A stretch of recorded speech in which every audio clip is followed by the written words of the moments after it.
এই কৃষ্ণনগরের রানী। আমি তো তোমায় একটু কোনো কথা নয়, নিজের কাজ নিজে করুন, বুঝলেন? অন্দরমহলে আমার অনেক কাজ আছে। নিজের কাজ নিজে করব? আমি তোমার স্বামী, আমি তোমার কাছে এইটুকু আবদার করতে পারি না? হ্যাঁ,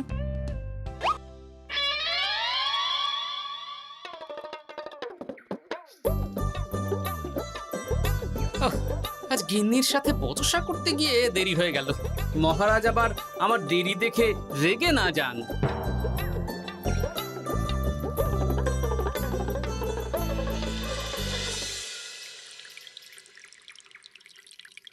হ্যাঁ, তুমি কথাটা খুব একটা মন্দ বলনি মন্ত্রী।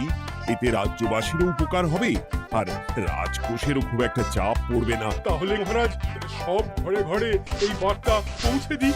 কি এত বড় সাহস তোমার? আমার মুখে মুখে কথা বলছো? যাও, বেরিয়ে যাও বলছি আমার চোখের সামনে থেকে। তোমায় আর দেখতে চাই না। আমি আবার কি বললাম মহারাজ? কি বললে মানে?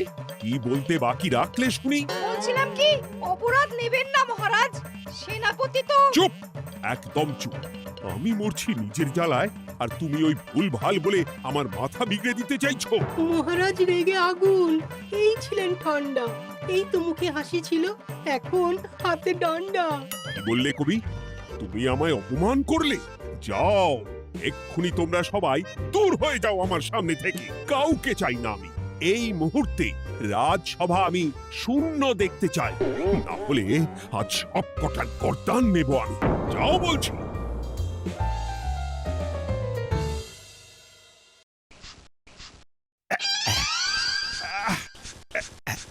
আহা, একটু শান্তি হলো। ভেবেছিলাম রাজসভায় করব তাই রে নাই রে, রাজা দিলেন ঘাড় ধাক্কা, এখন সবাই বাইরে। সে তো তোমার জন্য, তুমিই তো বেমক্কা একটা এমন কবিতা বললে। কেন এইভাবে চড়ছেন মন্ত্রী মশাই? দোষ তো আপনারও। আপনি তো কি একটা বলে রাজা মশাইয়ের মাথা গরম করে দিলেন। আমি আবার কি বলেছি? আরে মহারাজ তো সেনাপতির ওপর রেগে গেলেন। আরে বাবা, আমি আবার কি করলাম? পণ্ডিত মশাই কি সব বলে দিলেন, তখনই তো মহারাজ। এই আমার নামে একটা অসাধু বাক্য বললেই আমি কিন্তু। এ কি কাণ্ড! কৃষ্ণনগর রাজসভার সভারত্নরা বাইরে বের হয়ে কি মহা হট্টগোল শুরু করলেন। মহারাজ সবাইকে একসাথে ঘাড় ধাক্কা দিয়েছে। ওরে বাবা, এতগুলো ঘাড়ে রাজামশাই একসাথে ধাক্কা দিলেন কিভাবে? আচ্ছা, দোষটা কে করলো? দোষ করেছে ও, দোষ করেছে ও। দোষ করেছে ও। দোষ করেছে ও। এবারেও কেউ একমত হতে পারলেন না কে দোষ করেছে। আচ্ছা বেশ, কি হয়েছে কেউ একটা খুলে বলুন দেখি। আমি বলছি, মহারাজ বেশ খোশ মেজাজি ছিলেন, কিন্তু হঠাৎ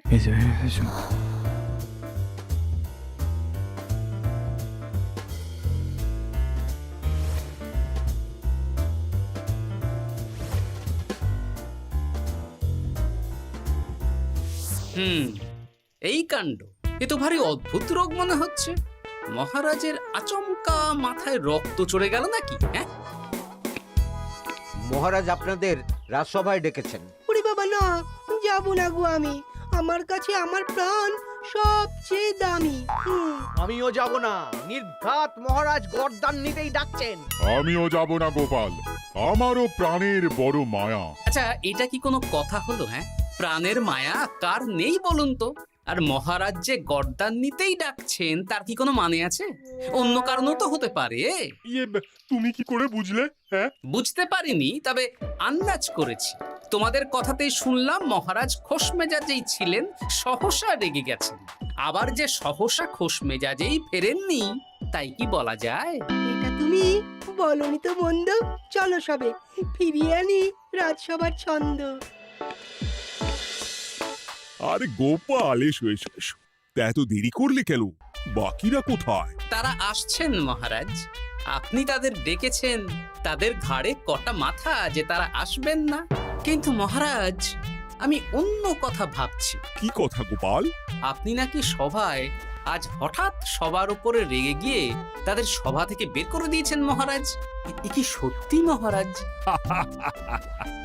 আরে না না গোপাল, মোটেও না।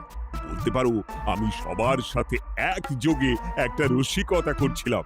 আমি দেখছিলাম সবাই আমার রসিকতা কেমন বুঝতে পারে। তাই নাকি? আসলে তুমি ছিলে না বলেই এরা কেউ আমার রসিকতা ধরতে পারেনি। এ কি সত্যি মহারাজ? আপনি সত্যি আমাদের উপর কোনো রাগ করেননি? হুম, এ কি, এই সব কিছুই আপনার রসিকতা ছিল? ও মা, তাই নাকি মহারাজ? এই যে আপনি শুনিয়ে দিলেন কথা কড়া কড়া, সবকিছুই ছিল আসলে নিছক মজা করা। আহ, আবার যত সব বাজে বকছো তোমরা। এত কথা কেন? তোমরা কেউ আসলে মহারাজ কৃষ্ণচন্দ্রের রাজসভার যোগ্য নও। যাও, যাও, দূর হয়ে যাও। কিন্তু মহারাজ, এই যে আপনি বললেন। আহ, তুমি সবার আগে যাও তো। তুমি হলে সব নষ্টের গোড়া। যাও বলছি, আমার আর ভালো লাগছে না। যাও। জব বাবা।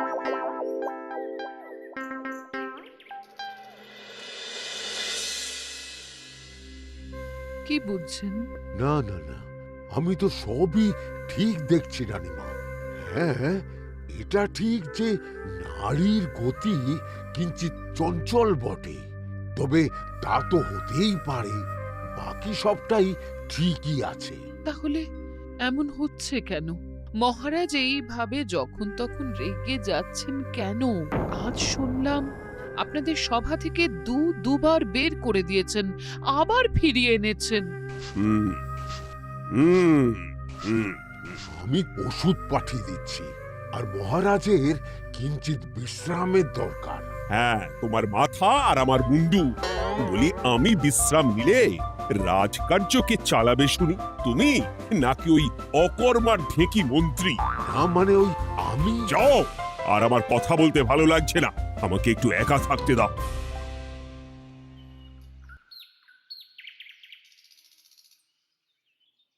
ব্যাপারটা কি বুঝলে গোপাল? রাজবৈদ্য তো মহারাজকে দেখতে রাজবাড়িতে গেছেন। কি মনে হয়? গতকালও আমি যখন বাগানে গেলাম,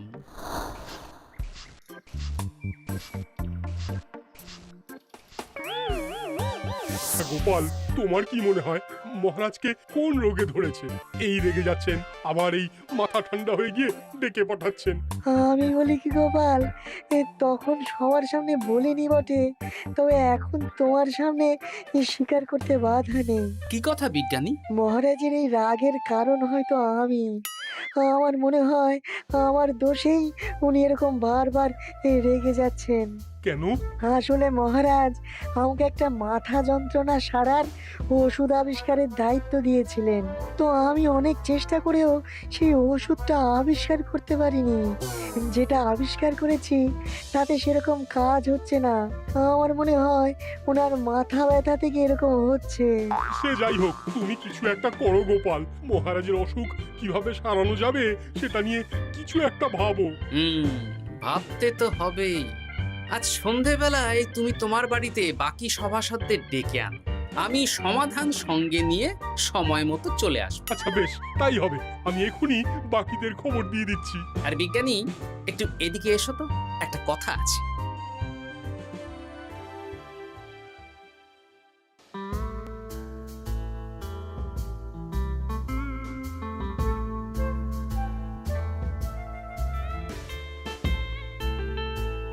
গো, বলি এইভাবে ঘুরলে কি মহারাজের ব্যামো সেরে যাবে? তা সারবে না। তার চেয়ে এক কাজ করি, কিছুটা আলু আর ছোলা সেদ্ধ করেছি, তার সাথে নুন, লঙ্কার গুঁড়ো আর লেবু দিয়ে মেখে আলু কাবলি বানিয়ে দিই, কি বলো?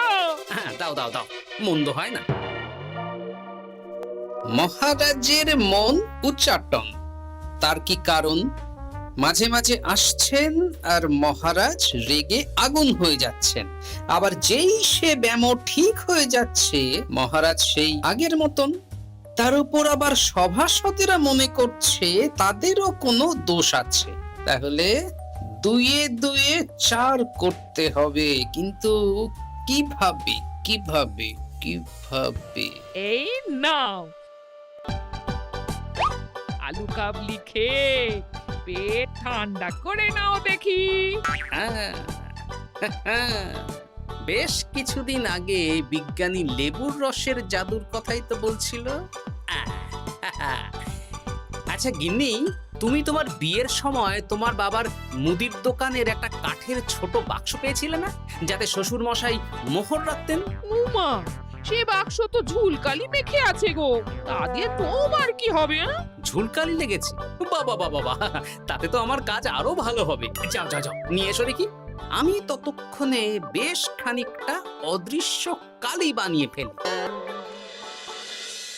না না, আমি তো বলছি মহারাজের কোনো রোগ নেই, সামান্য উদ্বেগ ছাড়া আর কোনো সমস্যাই নেই মহারাজের। তাহলে মহারাজ আমাদের এই তুর্কি নাচন কেন নাচাচ্ছেন শুনি, মস্করা করে? তাই তো উত্তর জানা চাই তো। আর এই যে এত জরুরি তলব পাঠিয়ে গোপাল আমাদের ডেকে পাঠালো, তার তো টিকিরও দেখা নেই। গোপাল কি করবে শুনি? যে রোগ আদপেই নেই সেই রোগ কিনা ওই গোপাল ছাড়াবে? আমার তো বিশ্বাসই হয় না। বিশ্বাসে মিলায় বস্তু, তর্কে বহু দূর, তাই না মন্ত্রী মশাই?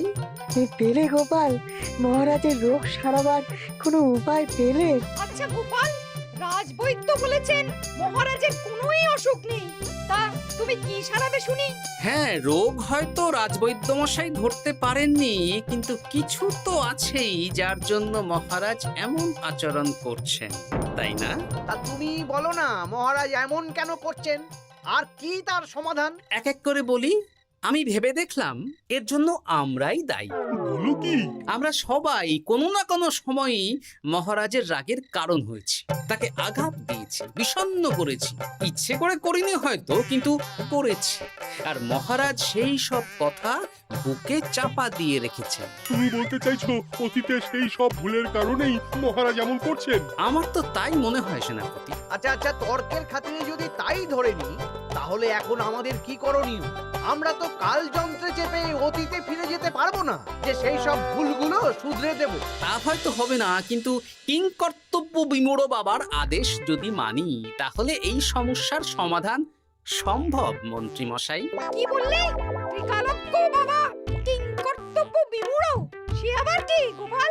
আছেন একজন জ্ঞানী ব্যক্তি, আমার খুব পরিচিত। তার দেওয়া একটা উপদেশ আমার জানা আছে।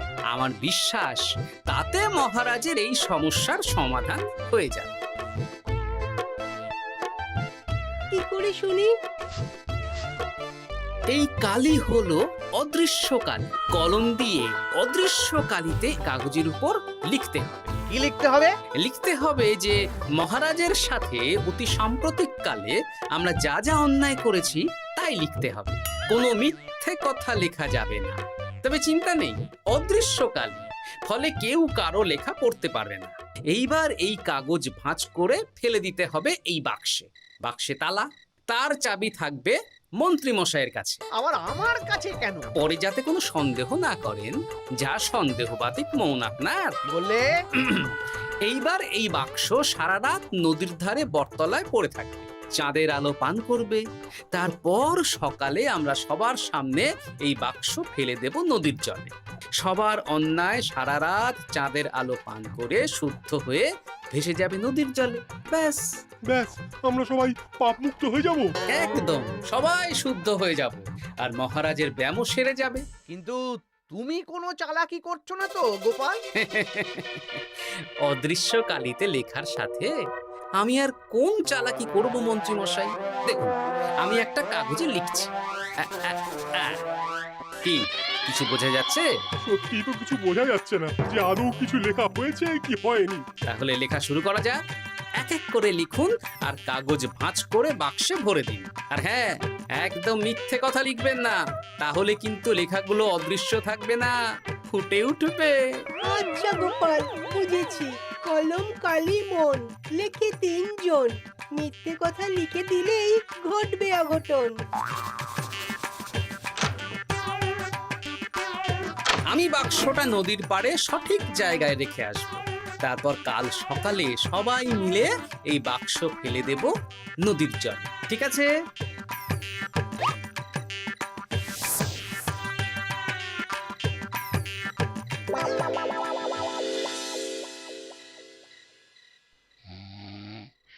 কথায় আছে, মনে যা আসে বলে যাও, ভুলেও লিখো না, তাহলেই বিপদে পড়বে। এদিকে কেমন সবাই নিজের নিজের দোষ লিখে বাক্সে ফেলে দিয়েছে। ভাগ্যিস আমি সবার লেখা কাগজগুলো রাতের অন্ধকারে বের করে আনলাম।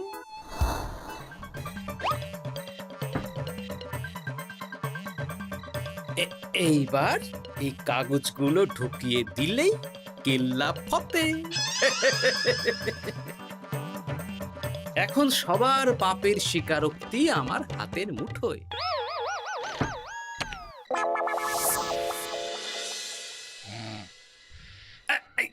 আরে, ও মা গো, ও বাবা গো, বলি নাক ডেকে তো ঘুমোচ্ছ, আর পিঠটা একটু চুলকিয়ে দাও দেখি। ধুত্তারি, এই জন্যই তো মাথাটা যায় গরম হয়ে। আরে, এই সহজ ব্যাপারটাই তো আমি বুঝতে পারিনি। মহারাজের অসুখ তাহলে এই। যাক, এই রাতের বেলাতেই একসাথে একটা ঢিল পেয়ে গেছি। এক ঢিলে মারবো 2 পাখি। রাজার অসুখও সারবে, আবার সব কটা পাজি শায়েস্তাও হবে।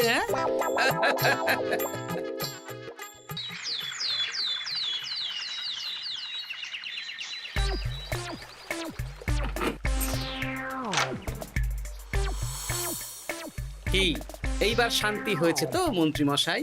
যেমন অদৃশ্য লেখা ছিল সেরকমই আছে তো? কিন্তু এইতে কি মহারাজের রোগ সেরে যাবে? যাবে না মানে? মনে করুন সেরে গেছে।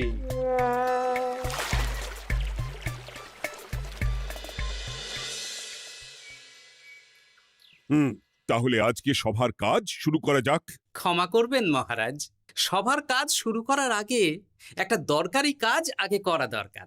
না হলে আবার কখন আপনি আমাদের কারো উপর রেগে যাবেন আর আমাদের সভা থেকে তাড়িয়ে দেবেন তার তো ঠিক নেই, তাই না? গোপাল, আর বিরক্ত করো না। আমার এত সাহস নেই মহারাজ যে আমি আপনাকে বিরক্ত করব। আমি তো জানি নিজের পিঠ যখন নিজে চুলকোনো যায় না, আর কেউ থাকে না সেই পিঠ চুলকিয়ে দেবার মতো, তখন কিরকম বিরক্তি জেগে ওঠে, তাই না মহারাজ? এ কি গোপাল, তুমি এত কিছু কি করে জানো? জানাই তো আমার কাজ মহারাজ। আর এও জানি যে আপনার এই বিরক্তির পেছনে সভাসদগণের ভূমিকা ঠিক কি। তার মধ্যে তুমিও আছো গোপাল, তাই না? আছি, পুরো মাত্রায় আছি মহারাজ। তবে হ্যাঁ, আমি কিন্তু তাই বলে রাজকোষের হিসেবে গোলমাল করে মহারাজের কোপের কারণ হইনি মন্ত্রী মশাই। এটা কি গোপাল আন্দাজে বলছে? না হলে কাল অদৃশ্য কালিতে আমি কি লিখেছি সেটা জানলো কি করে? এই, আমি যা লিখেছি সেটাও কি গোপাল পড়ে ফেলেছে নাকি? যাকে পড়লেই বাকি, সব লেখা তো ওই নদীর জলে ভেসে গেছে। আমি যে লিখেছি তার প্রমাণ কি? তবে আর চিন্তা নেই মহারাজ, সমস্যার সমাধান হয়ে গেছে। এখন থেকে আপনি যতক্ষণ রাজসভায় থাকবেন, প্রথমে মন্ত্রী মশাই, তারপর পণ্ডিত মশাই, আর তারপর রাজবৈদ্য পালা করে আপনার পিঠ চুলকে দেবে। কেন আমি কেন চুলকে দেবো? না দিলে যে আপনার কপালে অনেক বড় শাস্তি ঝুলছে মন্ত্রী মশাই। রাজকোষে যে জালিয়াতি আপনি করেছেন তার স্বীকারোক্তি আমি হাজির করব যে মহারাজের সামনে।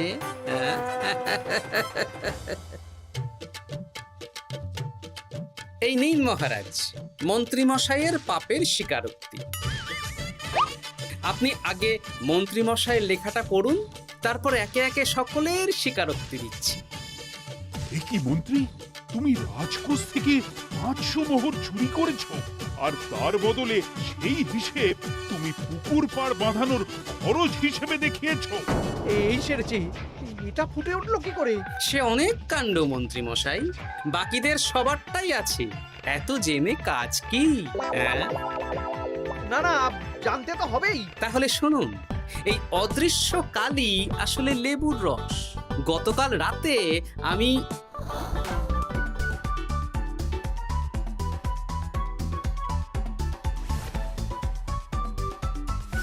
এবার লেবুর রসে অদৃশ্য লেখা কেন বা কিভাবে ফুটে উঠলো সেটা বিজ্ঞানী বোঝাবে।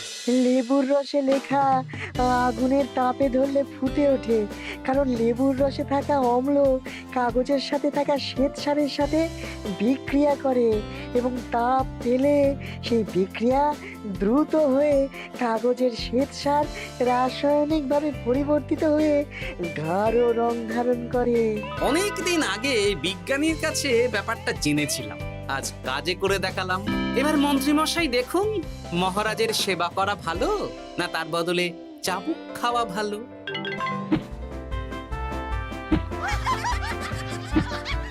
ওরে বাবা না, না, উহ! আগে যেমন বুনো ওল তেমনই তো বাঘা তেঁতুল হবে মন্ত্রীমশাই।